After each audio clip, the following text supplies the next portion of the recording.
Good morning. Thank you, Paul, for a wonderful introduction. Let me see if I can manage these.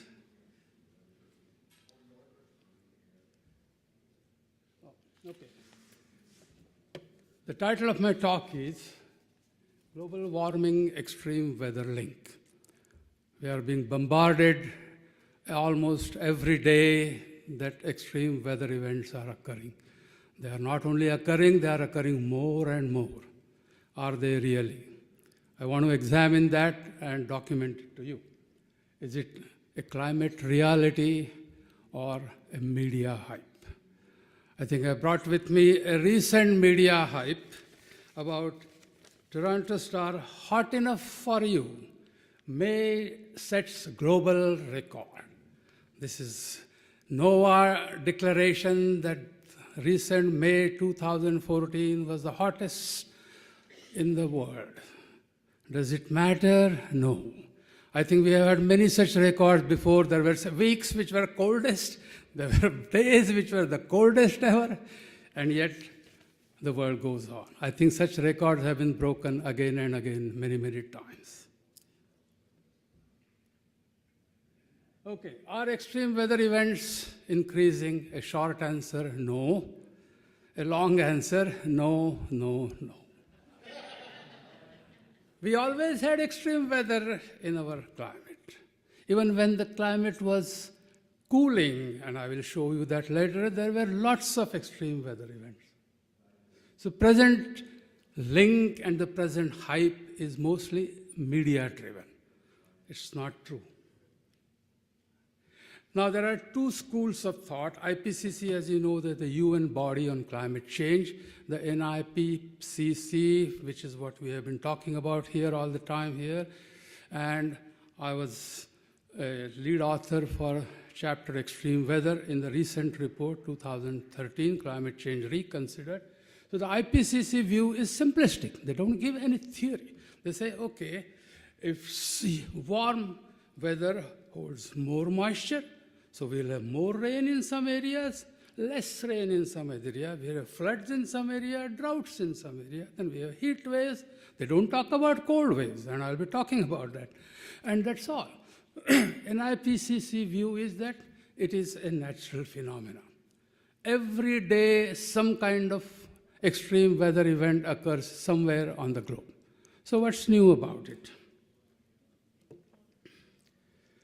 What is the mechanism? I just explained mechanism. More water vapor, so more rain in some area, less rain or drought in some area. An IPCC view I just explained. I gave one example here. ENSO, El Nino Southern Oscillation. It's a very popular acronym in the meteorology and weather science today. Whenever there is an El Nino brewing off the coast of South America, we have all kinds of weather anomalies.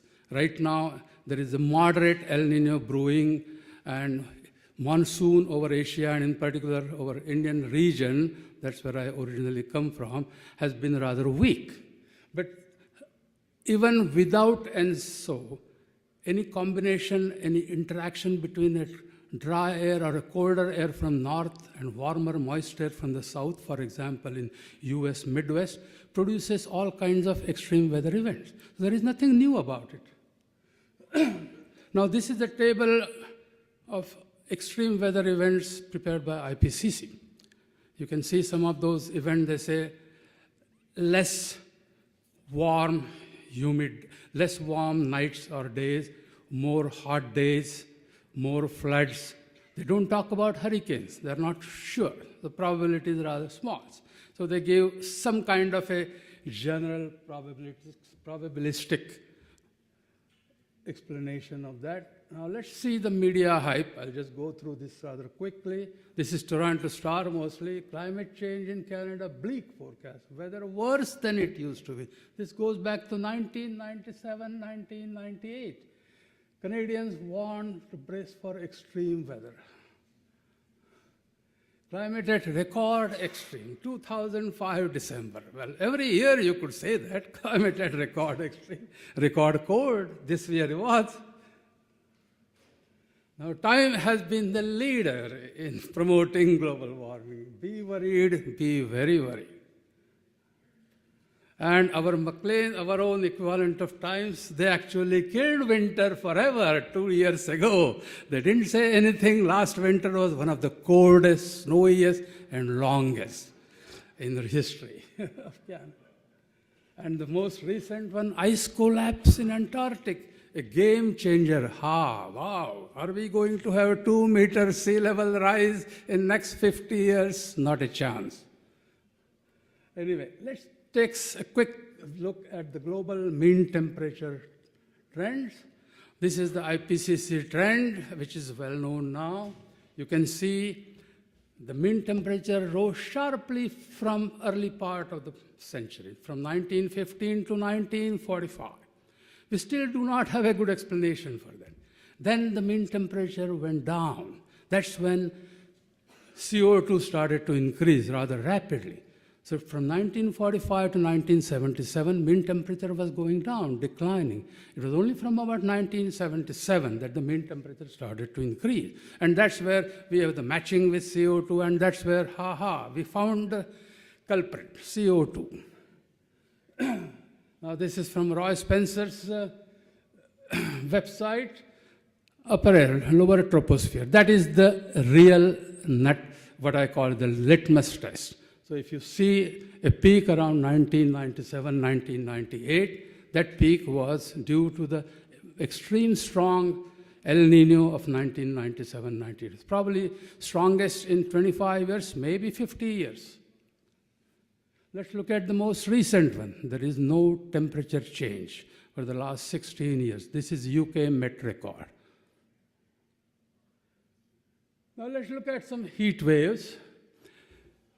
US had heat waves, recurring heat waves during what is known as the Dust Bowl years, 1920s, 1930s. So the recent heat wave, that is 2002 June, which was in news all over, not just in US, also in Canada. I would say it was rather mild compared to the heat waves of 20s and 30s. Some of the maximum temperature records were broken during the 1930s. Now, Moscow heat wave of 2010 garnered a lot of media attention, but again, it was due to internal blocking. It had nothing to do with CO2 increase. Similar pre-monsoon heat waves in India. I grew up there, and I recall months of May and June would be very hot. I remember in my young days, school days, witnessing temperature of 115 Fahrenheit, which is roughly about 46, 47. We just learn to grow with it. Now, this is the record, or this is the graph that a lot of people have seen in this conference. 1930s was the hottest decade in the United States, and possibly also parts of Canada. This was a heat wave, July 36, 5 to 12 in Toronto. 3 days in a row, temperature rose to 41 degrees centigrade. It's raw temperature, not adjusted to humidity. We never had this hot temperature ever in Toronto or anywhere else for that matter. Oh, did I go ahead? Yeah, world's hottest temperature 57.8, Libya around 1922. Canada's hottest temperature 45 degrees in a small town in Saskatchewan on the prairies. Toronto's hottest temperature 41 degrees Celsius. US hottest temperature 57 in Death Valley, California, or somewhere there. Highest in China was one of the recent ones. So the point I'm making is that some of the hottest temperature occurred in 20s, 30s, possibly early part of the 20th century. We have much fewer records of extreme hot temperatures in recent years. Thunderstorms and tornadoes have been part of natural phenomena. They always occurred. Some of the deadliest tornadoes outbreak was 18th March 1925. Also later, in 3 Midwest states. April 5, 1936, 216 tornado deaths. And some of you may have already seen the tornado damage as well as count is right now low. It is going down. This is the tornado count. I think Roy Spencer showed a much better slide just a few minutes ago. So intense tornado count is definitely low. We see more tornadoes being recorded now because people are aware of what tornado is. 50 years ago, tornadoes would occur in areas where nobody lived, especially in Midwestern United States. Hurricanes, typhoons, North Atlantic typhoons, there is no increasing trend anywhere.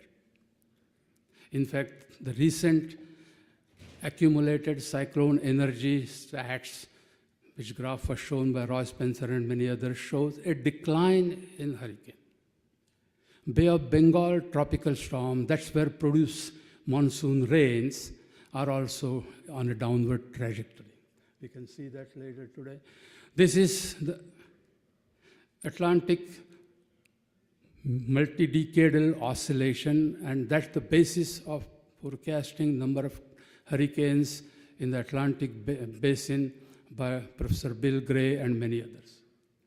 And that also shows how the tropical cyclones are increasing or decreasing. Tropical cyclones in typhoons in Pacific are declining. Bay of Bengal have declined in recent years. Extreme precipitation, some of the highest precipitation occurred in the world's wettest spot called Cherrapunji. In July 1860, 900 inches of rain fell in one single month.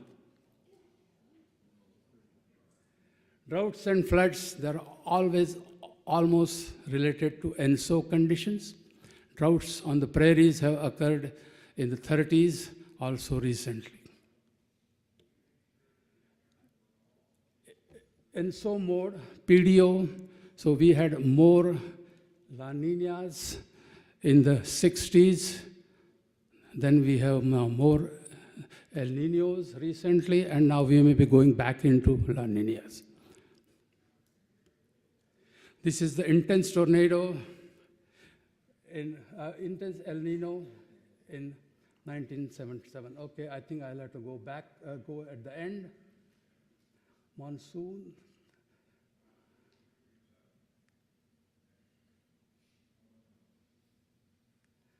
Okay, I think summary.